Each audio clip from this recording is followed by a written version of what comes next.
سر میرا یہ سوال ہے، کیا ہر مسئلے کا حل موت ہے؟ مطلب مر جانا ہی بہترین حل ہے؟ لاسٹ ٹائم میں ایک رکشے میں جا رہی تھی تو مجھے رکشے والے انکل نے کہا کہ مطلب مہنگائی اتنی ہو گئی ہے کہ ایک ہی دفعہ پیسہ خرچ کر کے مر جائیں. تو میں نے ان سے کہا کہ پیسہ خرچ کر کے مریں گے، مرنا بھی تو اتنا مہنگا ہے. تو انہوں نے بولا نہیں، بس اب میری مطلب خواہش ہے کہ میں مر جاؤں. تو کیا ہر مسئلے کا حل موت ہے؟ بڑا دکھ قابل تکلیف سوال ہے کہ اس وقت ہم مہنگائی کے بوجھ میں اور حالات کے بوجھ میں اس حد تک نا امید ہو چکے ہیں کہ ہمیں یہ لگتا ہے کہ ہماری زندگی ختم ہو جانی چاہیے. جب ہم یہ سوسائڈل تھاٹس کی بات کرتے ہیں اور سوسائڈل آئیڈیشنز کی بات کرتے ہیں یا سوسائڈ اٹیمپٹس کی بات کرتے ہیں، یہ وہی لوگ ہوتے ہیں جن کو کل نظر نہیں آتا.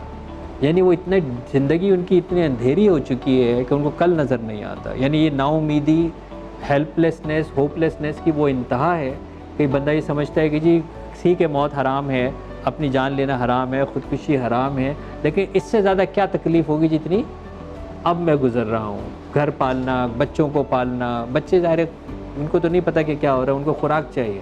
اور اگر ایک محنت کش اگر اپنے بچوں کے لیے سارا دن محنت، اور وہ محنت کرنا بھی چاہ رہا ہے نا، ایک تو بہت سارے وہ لوگ ہیں جو ہٹارا میں جو کام ہی نہیں کرنا چاہتے، لیکن جو کام کرنا بھی چاہ رہا ہے اور جو کام کر بھی رہا ہے اور اس کام کرنے کے بعد بھی اس کو اتنے مینس نہیں ملتے کہ وہ اپنے گھر میں جا کے وہ چولہا جلا سکے جس کی وجہ سے اس کے بچوں کو کم از کم زندگی بچانے کا کھانا مل سکے. تو اس کے منہ سے یہ والے جو ہے وہ جو اگر سوال نکل رہے ہیں تو یہ صرف حکمرانوں کے اوپر نہیں آتا، یہ ان سب پہ آتا ہے مجھ سمیت جو بول بھی رہے ہیں اور جو سن بھی رہے ہیں. کیونکہ اگر ایک شخص جس کے گھر کے اندر محنت کرنے کے باوجود، ایک محنت کش جس کے گھر میں محنت کرنے کے باوجود بھی اتنا آٹا نہیں ہے کہ وہ اپنے بچوں کے حسرت بھرے آنکھوں کے سوالوں کے جواب دے سکے، اور آپ کے گھر میں فریج ہے جس میں وہ کھانا رکھا ہوا ہے جو ابھی آپ نے کھانا نہیں ہے اور وہ کل اور پرسوں کا ہے، تو یہ سوال آپ سے ہوگا. اس کی موت کا سوال بھی آپ سے ہوگا، اس کی خودکشی کا بھی سوال آپ سے ہوگا کہ آپ کیسے وہ کھانا اپنے گھر میں رکھ کے بیٹھے ہوئے تھے. آپ کے سامنے سسکتا ہوا شخص اس لیے اپنی جان ہار گیا کہ وہ اپنے بچوں کو کھانا نہیں کھلا سکا، اور آپ کھانا رکھ کے اپنے گھر میں بیٹھے ہوئے تھے اور وہ سڑ گیا کیونکہ لائٹ نہیں تھی. لیکن آپ نے یہ زحمت نہیں کی کہ یار یہ کھانا میں کسی بھوکے تک پہنچا دوں، یہ کھانا میں کسی غریب تک پہنچا دوں. اس کی موت کے ذمہ دار آپ ہوں گے، میں ہوں گا، ہم سب ہوں گے. جس دن یہ سوال معاشرے کے اندر آ جائے گا نا، اس دن ایٹ لیسٹ بھوک سے کوئی نہیں مرے گا. اس دن بھوک کی وجہ سے کوئی یہ نہیں کر رہا ہوگا کہ یار میرے پاس کھانا نہیں تھا اس لیے میں نے یہ کام کیا، کہ میں کیسے میں ان بچوں کو جواب دوں کہ روٹی کیسے ملے گی، روٹی آئی ہے نہیں آئی ہے.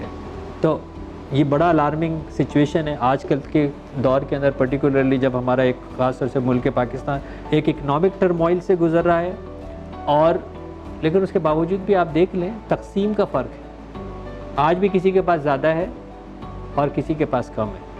جس کے پاس ضرورت سے زیادہ ہے وہ تھوڑا سا نکال دے، تھوڑا سا نکال دے، ٹھیک ہے. اور آس پاس آپ دیکھیں گے تو آپ کو ایسے بہت سارے مواقع مل جائیں گے کہ جہاں پہ آپ یہ چیز جو ہے وہ کر سکتے ہیں. موت کسی بھی صورت حل نہیں، موت کسی بھی صورت حل نہیں ہے. اگر اللہ نے مجھے سانس دیا ہے تو اس کا مطلب ہے رب مجھے جینا چاہتا ہے، جب مجھے جینا رکھنا چاہتا ہے، مجھے زندہ رکھنا چاہتا ہے. مجھے زندگی کے لیے محنت کرنی ہے، مجھے موت کے لیے محنت نہیں کرنی ہے.